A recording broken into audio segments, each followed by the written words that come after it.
Good morning, good afternoon, and good evening, YouTubers. It is I, your host, Brooding Gamer, for another dinosaur toy review. Today, we're going to be reviewing, if you guys couldn't tell by the thumbnail, the Papo Achrocanthosaurus. And I, of course, have the striped version, which is the most recent version of this figure. I believe it was these started showing up in 2021, late 2000 or early 2022. I absolutely have a lot to say about this creature. It looks absolutely amazing, and it is an amazing looking dinosaur and sculpt. So, without further ado, let us begin from the tip of the tail all the way to the head, as usual. So, starting at the tail, we have these. I honestly can't even describe this color. It kind of reminds you of like a stained copper. And I do apologize if you guys hear a lot of birds. I do record outside. For those of you who don't already know, I record outside on a patio table because I don't have a studio to record in anymore. I don't have anywhere to record where I can show all this. So you guys get to hear the birds and the dogs, and unfortunately I can't really do anything about that. But so thank you guys for putting up with all this. I really do appreciate it. Anyway, back to the figure. We have this kind of a bronze stained color. I guess you could say like you have like a copper, not really bronze. I don't know why I say bronze. Kind of a stained copper. It's really interesting, and all my neighbors are coming out, so this is embarrassing. I don't like doing this stuff in front of my neighbors. You get these dark, like a really dark gray or even a dark brownish green kind of a color, starting from the tail and working its way up all the way throughout the entire sculpt of the figure. It actually stops somewhat at the head, but we'll get to that here shortly. You get these big spikes that are mine, all came kind of bent up. I don't know if that's just how the figure was designed, if some of these are supposed to kind of curve, or they're very flimsy, so I could kind of see where they weren't supposed to. If you could sit them straight up, they would, but mine tend to kind of fold, let me see, back down that way, if it'll focus. Yeah, like that. You get the really cool, what the Achrocanthosaurus is known for, which is that sail. The high-spined lizard is what it's named for. And it's really cool and shows, but you get this like very bright gray stripe that goes down both sides of the crest, and it has like this tiny little shark fin. I'm not sure what that's about. I really like it though. It's like that only on that side. It has like just an odd shark fin, kind of a. I'm gonna use a pair of scissors to point to that shark's fin right there. You see that? Reminds you of the adult beverage land shark. And I think maybe I'll name him Land Shark just because of that. Or Bruce. Maybe Bruce the Land Shark Achrocanthosaurus. Stripes work their way down the leg, and you get into the kind of a darker gray. Actually, it's about the same color as the stripes, but you get that way to the feet. All of them there. You get your classic Papo circle there. And then, of course, the Papo information down on the inner thigh there in the groin. We start adding different colors into the spine of this animal. You start getting these like kind of a greenish color, I guess you could say, or a yellowish color. It's really hard to tell in this light. And then kind of fades into like a darker orange as you get up to the shoulder blades here. And then they work their way down the side of the ribs here. In this light, you can see it. In the phone or on the recording, you probably cannot. But you do get these very interesting designs here, orange color-wise. Stomach is all pretty much very gray. It's all very bland. And then when you get up to the neck here, you do get a little bit of a color deviation here, which we'll discuss here in just a moment. Of course, on that side, you get the yellow here is a lot more prominent, I would say, than it is on this side. Yes, it does show up, but it does appear a lot brighter on this side than it does on the other.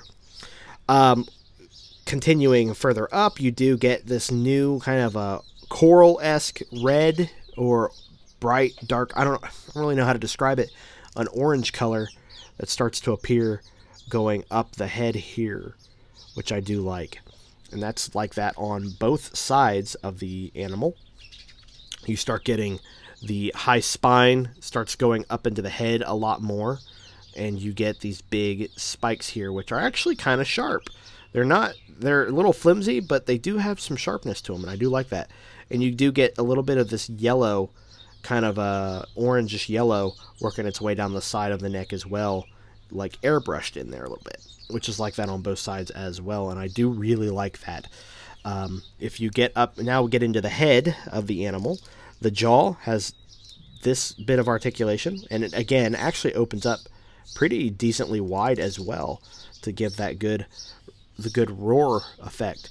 You get these spikes on the neck here, which are really cool. I love animals when they have like the spikes working down. Yep, I know you want to open your mouth. When they have those spikes running down the neck like this, I've always enjoyed seeing that. It's kind of like an iguana in a way.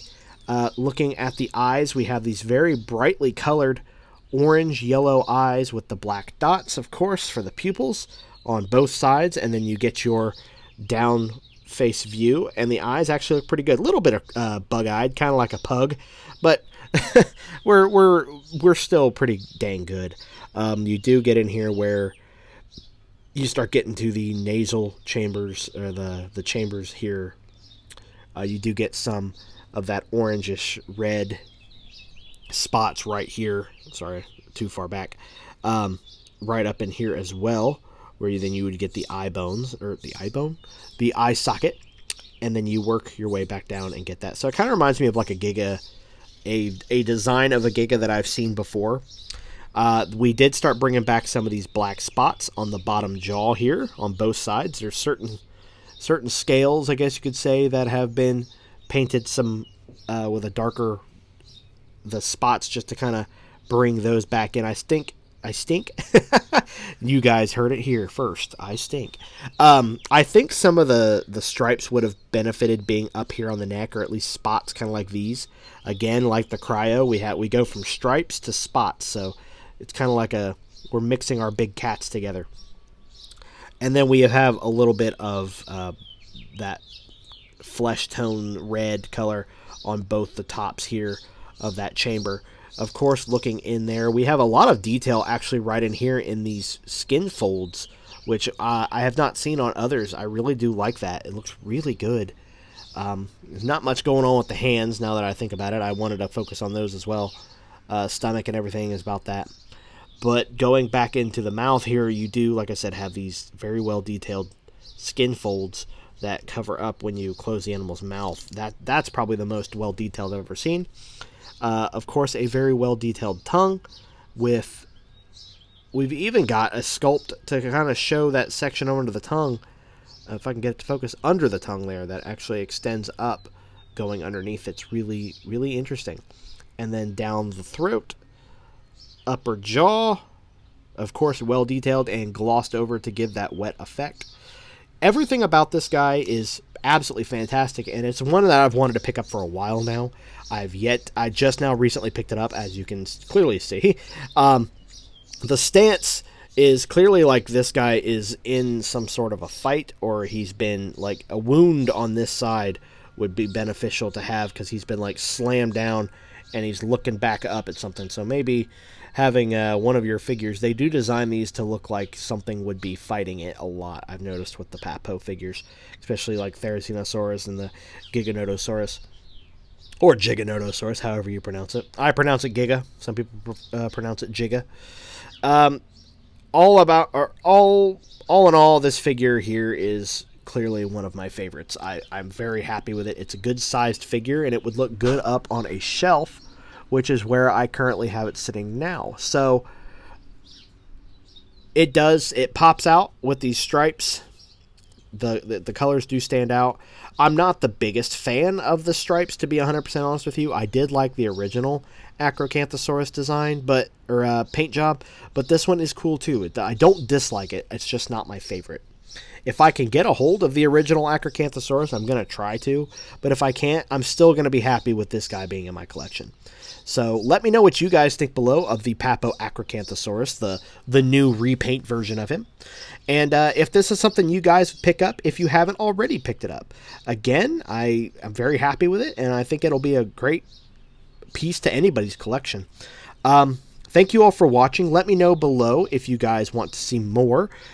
Put in the comments below what you would like to see me review here in the near future.